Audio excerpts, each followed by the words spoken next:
So the other day, Rachel needed 3 or 4 small items from the grocery store. So I did the husbandly thing and I volunteered to go run to the grocery store for my wife. And as often happens in such circumstances, she said, "That sounds great, but it sounds like you're avoiding children, so you have to take one of them with you." So she knows she wasn't born yesterday. So I took Luke with me and we went to the grocery store on what should have been a 5-minute, easy, simple errand. And instead, as soon as we walked in, Luke saw this big Christmas display, which had all these different board games on it. And I won't name the specific board game because he might freak out right now. But he saw this one and he went nuts. Okay, he had to have that particular game and he had to have it right now. And I told him, I said, well, maybe we can get it for Christmas, but we're not getting it today. And that was not the answer he was looking for. And so he proceeded to have a full-scale meltdown in the middle of Kroger. There was wailing and gnashing of teeth. Words were said. Threats were made. Armageddon was at hand. All the other shoppers were staring at us. All of the parents had that look on it of like that, I'm glad it's you and not me look, like we give other parents when their kid's the one melting down. And Luke continued to cry all the way home. He had seen something that he wanted, and he thought that all of his happiness and all of his contentment and all of the joy that he could have in life rested on him acquiring that thing. Now, aren't you glad that as we become adults, we quit worrying so much about the things that we want? Aren't you glad that we outgrow our materialism? That we are happy with just what we already have? Aren't you glad where we live in a world where people are judged on their character and not their financial success? Okay. Obviously, we can't fix the world's love affair with money, okay, but we are entering a season which has a tendency to become extremely materialistic and self-serving, and we enter a season full of financial stress and hardship.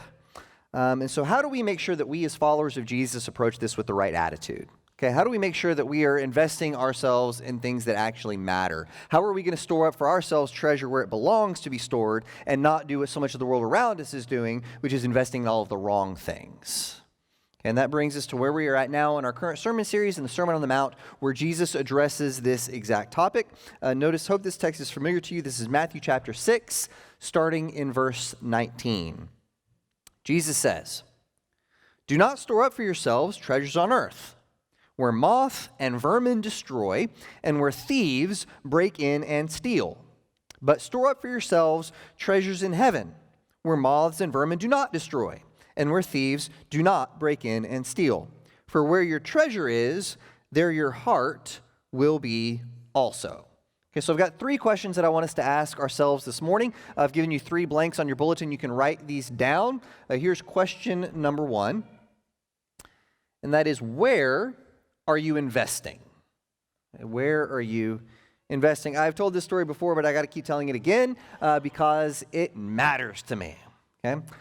Several years ago, when Rachel and I first graduated from graduate school, we moved to Terrell, Texas to begin our first real career jobs. And we were old at that time. We were at the grand old age of 24 years old. So as we were getting ready to go and have our first jobs, we listened to the advice of the adults around us. They said, when you get there, now that you're making real money for the first time in your life, don't pay someone else's mortgage. You need to own your own property. It's the smart thing to do. That's what adults do. Don't rent a house, buy a house. So we did. We scraped up all the money that we could, and we invested it in buying a nice little 3-bedroom house that was there in Terrell, and we were very proud of it, thought that was great, thought we were doing the smart thing, the adult thing with our money by investing in real estate in the year 2007. Okay? So, fast forward, it's 2013. Now we're ready to move here to Georgia, and we were upside down in a house that was the smart thing that you're supposed to do with your money. And we got to write a check for all the rest of the money that we had in order to get out of the house, right?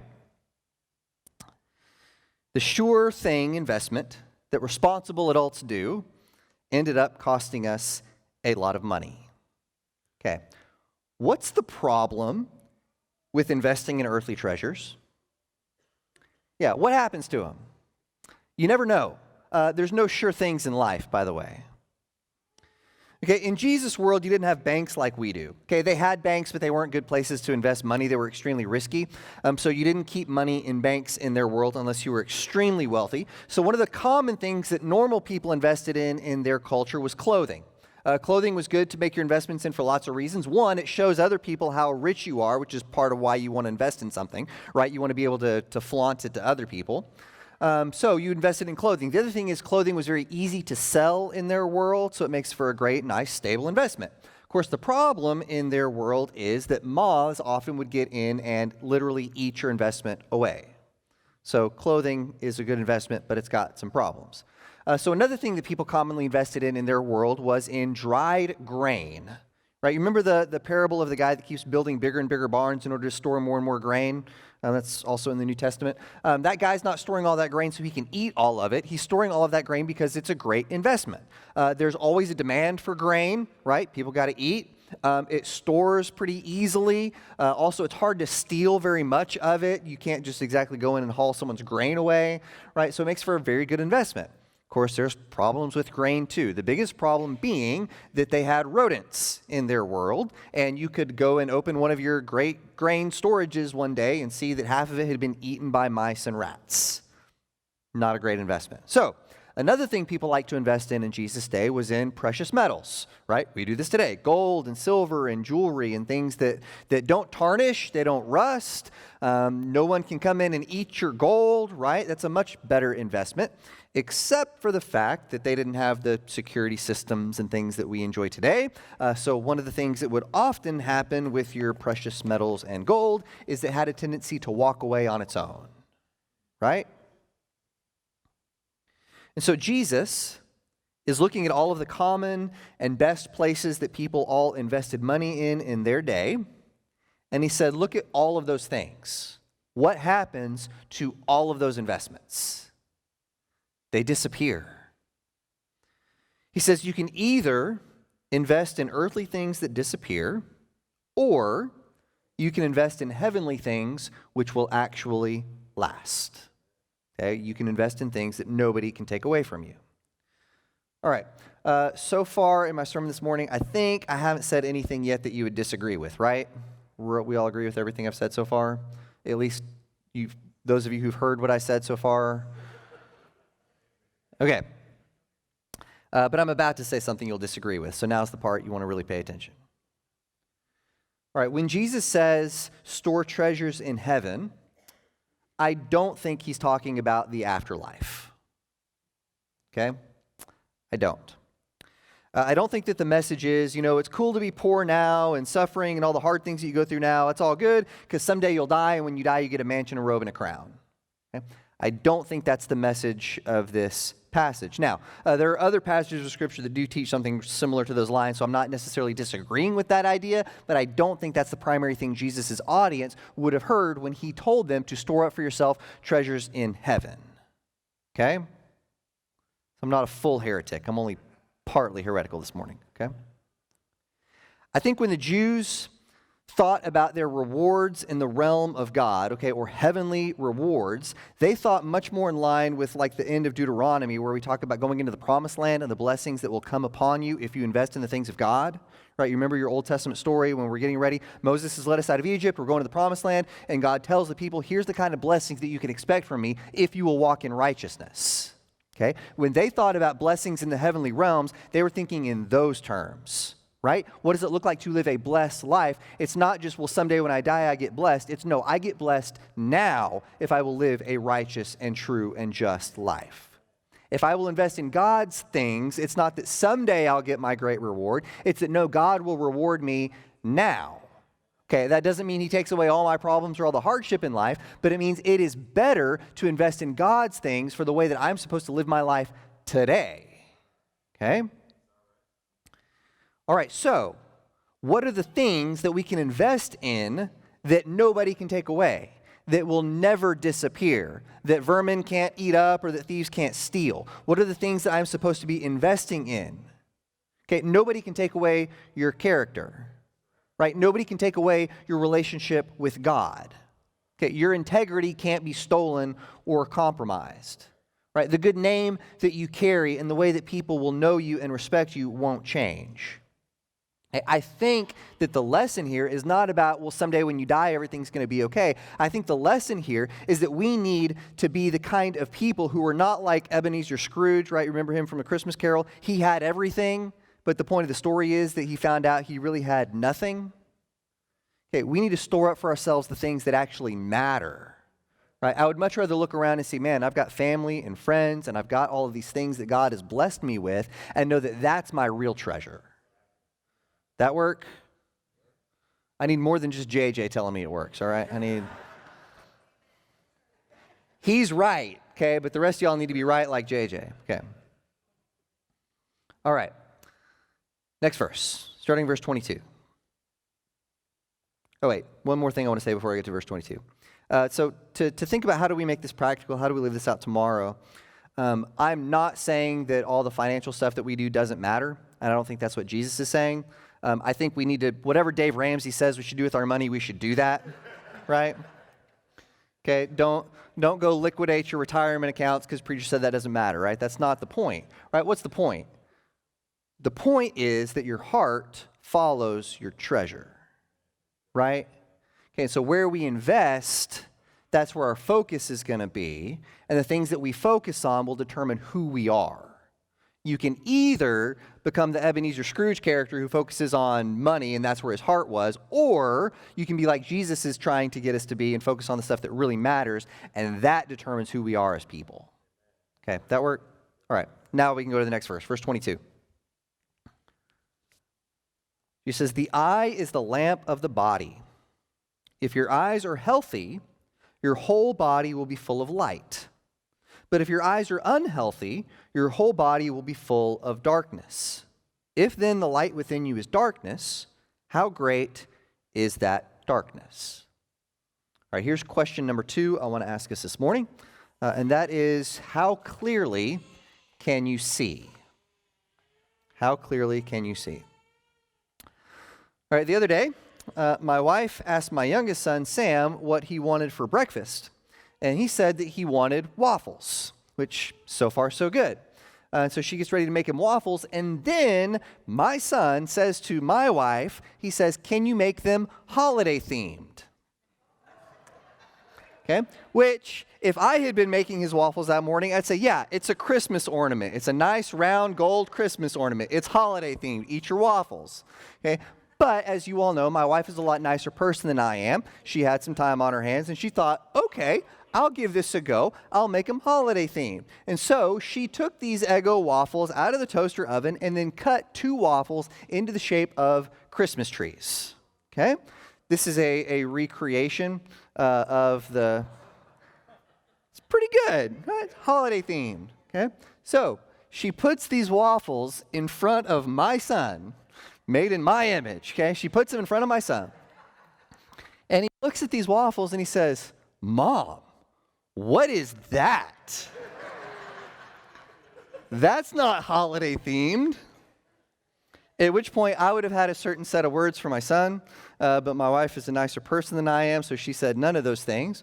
And while she was collecting herself and trying to decide what to do with these sticky waffles and where she should put them onto my son, he said to her, he goes, oh, wait, Mom, I see it. It's Rudolph.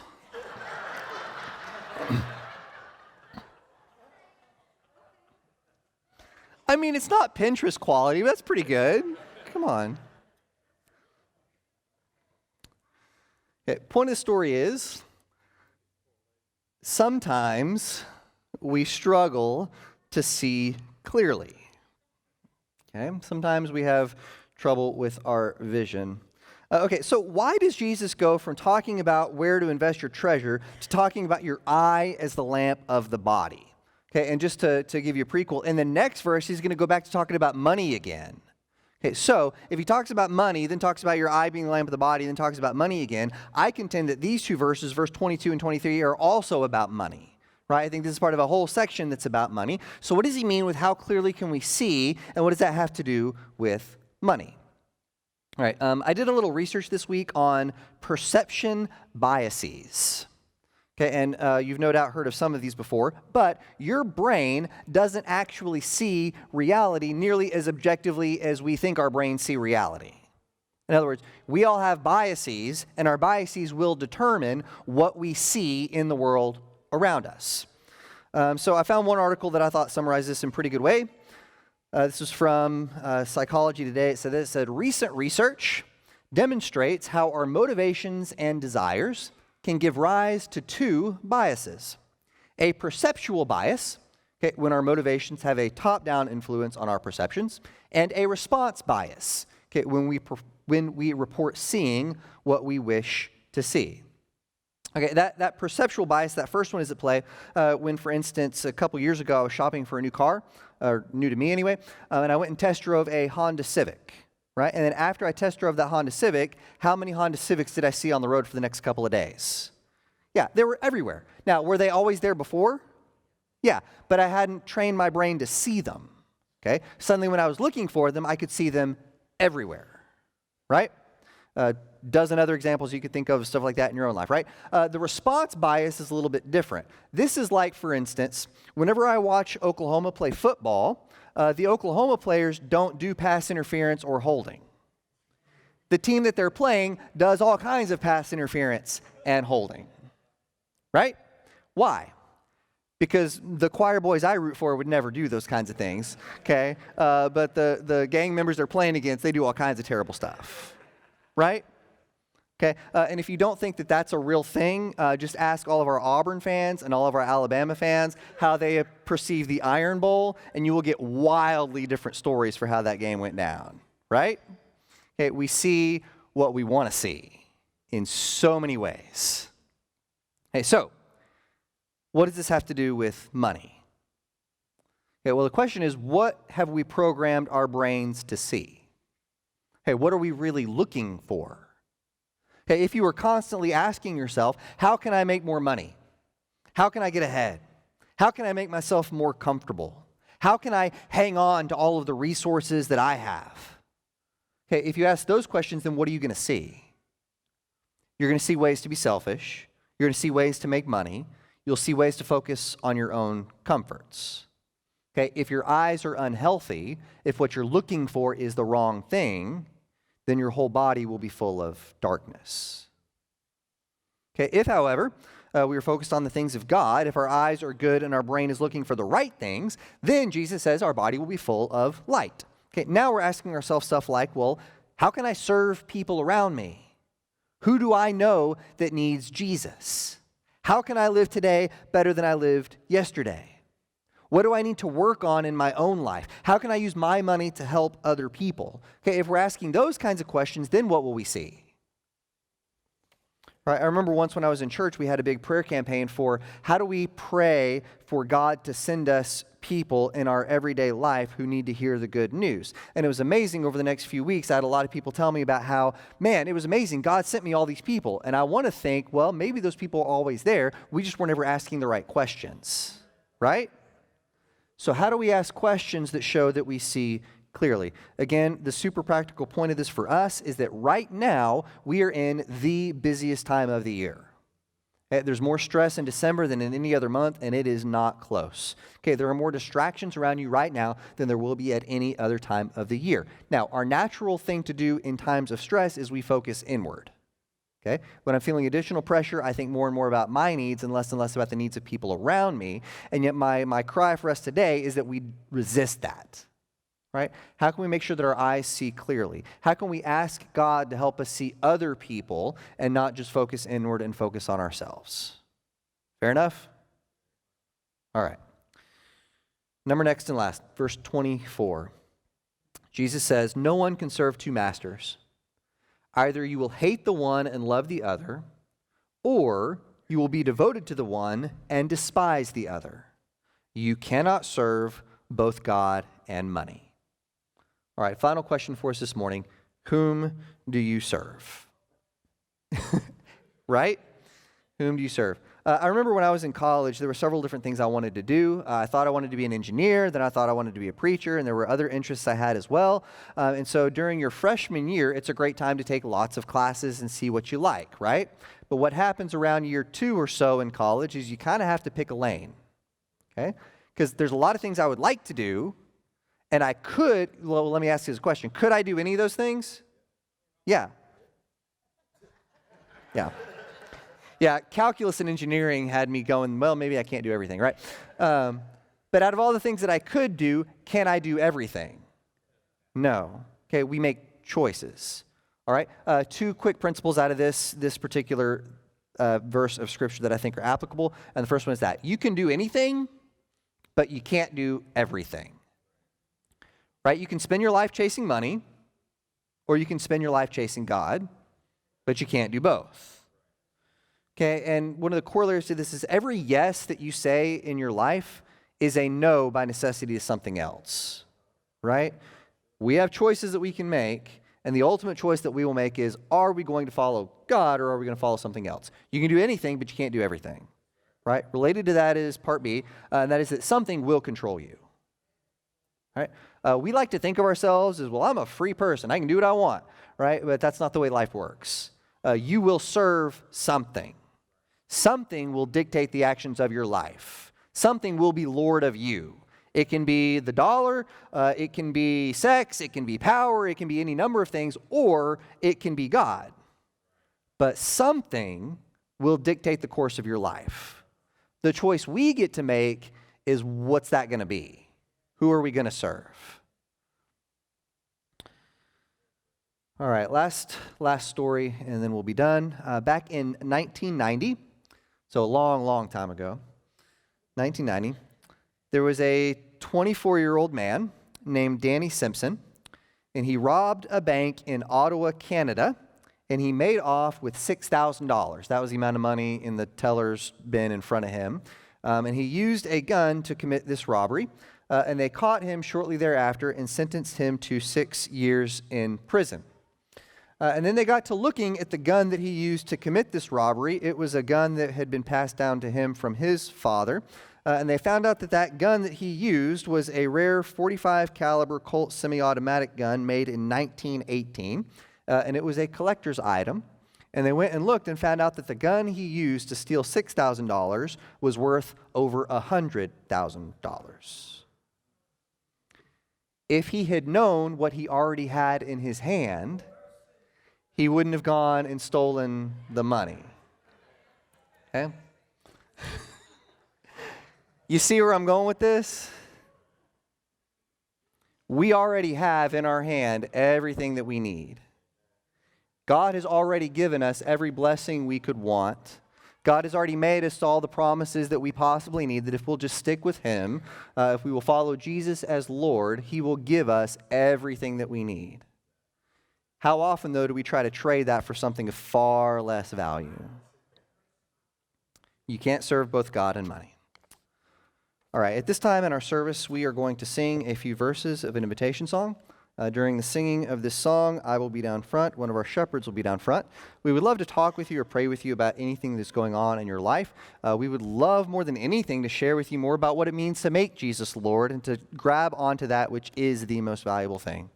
My prayer for all of us today is that we would keep the main thing the main thing.